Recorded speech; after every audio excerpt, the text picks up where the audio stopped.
Welcome everyone. तो आज हमारी टॉपिक का नाम क्या है? Electrophilic substitution. अब हमें आज की टॉपिक में इलेक्ट्रोफिलिक सब्स्टिट्यूशन समझना है, किसमें? एनिलीन में। तो सबसे पहले हम समझते हैं कि एनिलीन इलेक्ट्रोफिलिक सब्स्टिट्यूशन क्यों देता है, ठीक है। फिर हम ये समझेंगे कि क्या हम एनिलीन का इलेक्ट्रोफिलिक सब्स्टिट्यूशन डायरेक्ट करवा सकते हैं जैसे हम बाकी में करते आ रहे हैं, ठीक है। तो ये सब चीज को आज हमें समझना है। अब देखो एनिलीन का स्ट्रक्चर क्या होता है, कुछ इस तरीके का। अब एनिलीन में अगर तुम ध्यान दो तो क्या है, बेंजीन के ऊपर Na2, ठीक है। नाइट्रोजन के पास क्या है, लोन पेयर ऑफ इलेक्ट्रॉन है। तो क्योंकि नाइट्रोजन के पास लोन पेयर ऑफ इलेक्ट्रॉन होता है तो ये क्या शो करेगा, +m इफेक्ट शो करेगा, ठीक है। तो एक इफेक्ट मैंने क्या बोला, because of presence of lone pair of electron. किसी भी एटम के पास अगर लोन पेयर ऑफ इलेक्ट्रॉन या नेगेटिव चार्ज होता है और वो बेंजीन रिंग से अटैच्ड होता है तो वो क्या कर सकता है, +m इफेक्ट शो कर सकता है। दूसरा, क्योंकि यहाँ पे कार्बन लगा है और ये नाइट्रोजन है तो इनके बीच में क्या इलेक्ट्रोनेगेटिविटी का डिफरेंस है, तो यहाँ पे ये -i इफेक्ट भी शो करेगा, ठीक है। तो एक तो क्या शो करेगा, +m इफेक्ट, एक -i इफेक्ट भी शो करेगा। बट मैंने एक बात बताई थी कि कभी भी मेसोमेरिक इफेक्ट, ये जो इफेक्ट होता है ये डोमिनेट करता है, it dominates over -i effect. तो मेसोमेरिक इफेक्ट यहाँ पे क्या करेगा, डोमिनेट करेगा। इसका मतलब क्या है कि यहाँ पे ये नाइट्रोजन का जो लोन पेयर है ये क्या करेगा, रिंग को देख। तो अब ये यहाँ पे क्या है, पाई इलेक्ट्रॉन्स क्या होते हैं, फ्री होते हैं, तो यहाँ से उठ के यहाँ आ जाएगा, ठीक है। इसी तरीके से जब ये यहाँ आएगा तो इसका मतलब इसका दूसरा रेजोनेटिंग स्ट्रक्चर कैसा बनेगा, कुछ इस तरीके का। ये पुराने बॉन्ड्स, ये यहाँ पे डबल बॉन्ड NH2+, यहाँ पे क्या हो गया माइनस, ठीक। अब यहाँ पे क्या होगा नेक्स्ट स्टेप में, ये पाई इलेक्ट्रॉन्स यहाँ शिफ्ट होंगे तो इसका नेक्स्ट रेजोनेटिंग स्ट्रक्चर कैसा बनेगा, कुछ यहाँ माइनस चार्ज, ये पुराना बॉन्ड, यहाँ अब डबल बॉन्ड बन गया, ये डबल बॉन्ड NH2+, ठीक है। अब फिर से क्या होगा, फिर ये यहाँ पे शिफ्ट होगा और अब नेक्स्ट रेजोनेटिंग स्ट्रक्चर क्या बन रहा है, यहाँ पे माइनस चार्ज यहाँ, और ये रहा हमारा NH2+। फिर क्या होगा, फिर ये वापस इलेक्ट्रॉन इसके पास जाएगा और हमारे पास स्ट्रक्चर कुछ ऐसा बन के आएगा, ये डबल बॉन्ड NH2, ये इसके लोन पे, ठीक है। तो इसका मतलब अगर तुम ध्यान दो रेजोनेटिंग स्ट्रक्चर में तो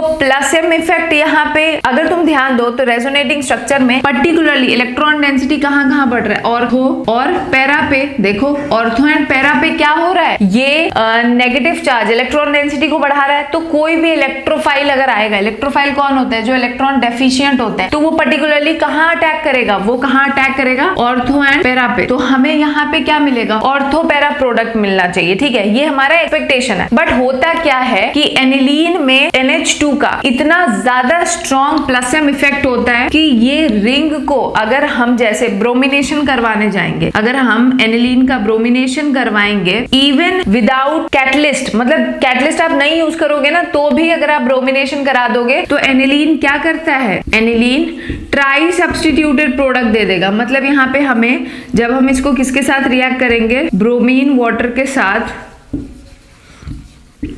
तो हमें यहाँ पे क्या मिल जाएगा, ट्राई सब्स्टिट्यूटेड प्रोडक्ट। मतलब यहाँ पे NH2, ब्रोमीन यहाँ और ब्रोमीन यहाँ लग जाएगा, ठीक है। मतलब क्या मिला, 2,4,6 ट्राई ब्रोमो एनिलीन, ठीक।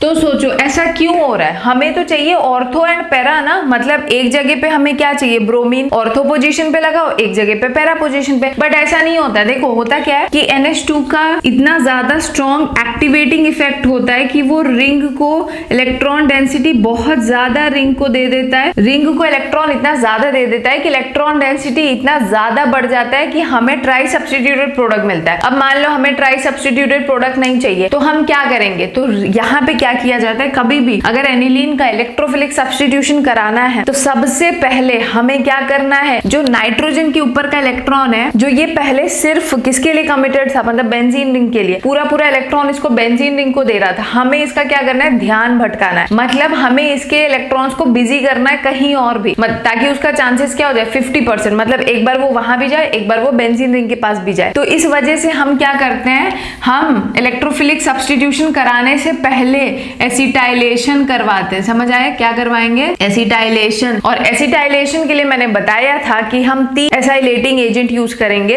ठीक है, एसिड हैलाइड, ईस्टर और एसिड एनहाइड्राइड। तो यहाँ पे हम क्या करेंगे, हम यहाँ पे एसिड एनहाइड्राइड यूज करते हैं, एसिड एनहाइड्राइड। तो पहले हम क्या करेंगे, एनिलीन का इलेक्ट्रोफिलिक सब्स्टिट्यूशन कराने से पहले आप उसका एसिटाइलेशन कराओ, फिर उसके बाद जो भी कराना है, नाइट्रेशन, हैलोजिनेशन, सल्फोनेशन जो कराना है वो उसके बाद कराना। समझ आया। फिर लास्ट स्टेप होता है हाइड्रोलिसिस और फिर हमें डिजायर्ड प्रोडक्ट मिल जाता है। ठीक है, तो जो मैंने अभी पुराना समझाया वो समझ आ गया। अब हम क्या करेंगे, अब अगर हमें ब्रोमिनेशन कराना है तो जैसे हम एनिलीन लेते हैं, ठीक है, हमने क्या लिया, एनिलीन NH2, ठीक, हम इसको पहले क्या करेंगे, एसिटाइलेशन। एसिटाइलेशन के लिए हम यहाँ पे क्या लेते हैं, acetic anhydride CH3COO C double bond O CH3, ठीक। अब यहाँ पे देखो क्या होता है, किसी भी कार्बन के पास जाओ, चाहे इसके पास, हमें पता है यहाँ पे ये कार्बन कैसा है, पार्शियल पॉजिटिव, ये क्या है, पार्शियल नेगेटिव। तो ये नाइट्रोजन अपना लोन पेयर किसको देगा, इसको देगा, और इसके साथ क्या करेगा, बॉन्ड बनाएगा। तो यहाँ पे क्या होगा,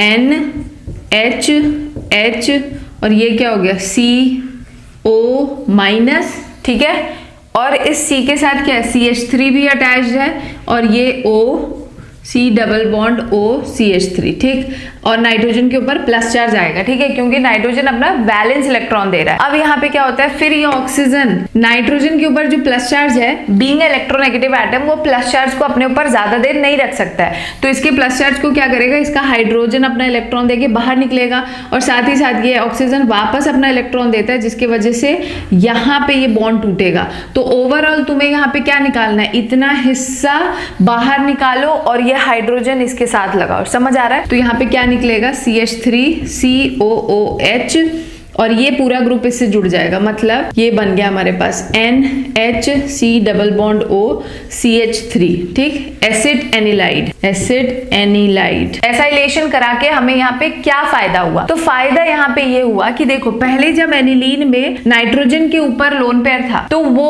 उसके पास अभी सिर्फ एक ही डायरेक्शन है, वो सिर्फ रिंग को इलेक्ट्रॉन दे रहा था, और उसका जो इलेक्ट्रोफिलिक सब्स्टिट्यूशन इतना ज्यादा करवा देता है कि हमें ट्राई सब्स्टिट्यूटेड प्रोडक्ट दे रहा था। तो होता क्या है, एसिटाइलेशन से हमें क्या फायदा मिला, एसिटाइलेशन के बाद क्या होता है कि अब जो नाइट्रोजन के ऊपर का जो ये लोन पेयर है, ये क्या करता है, acetyl group being a electron withdrawing group अपनी तरफ खींचता है, और अपनी तरफ खींच के अब ये जो नाइट्रोजन के ऊपर का लोन पेयर है, कि इसके साथ रेजोनेंस करता है। तो देखो, अब जो नाइट्रोजन का लोन पेयर है, जो पहले सिर्फ बेंजीन रिंग को मिल रहा था, अब वो क्या है, एक बार रेजोनेंस एसिटाइल ग्रुप के साथ कर रहा है, एक बार बेंजीन रिंग के साथ। तो इससे क्या हुआ, उसका जो ध्यान है वो भटक गया ना, मतलब 50% एक बार इधर करेगा, 50% रिंग के साथ करेगा। तो इस वजह से अब हमें ट्राई सब्स्टिट्यूटेड प्रोडक्ट नहीं मिलेगा, समझ आया। तो मैं क्या लिख रही हूं यहाँ पे, acetyl group being an electron withdrawing group attracts electron of nitrogen toward itself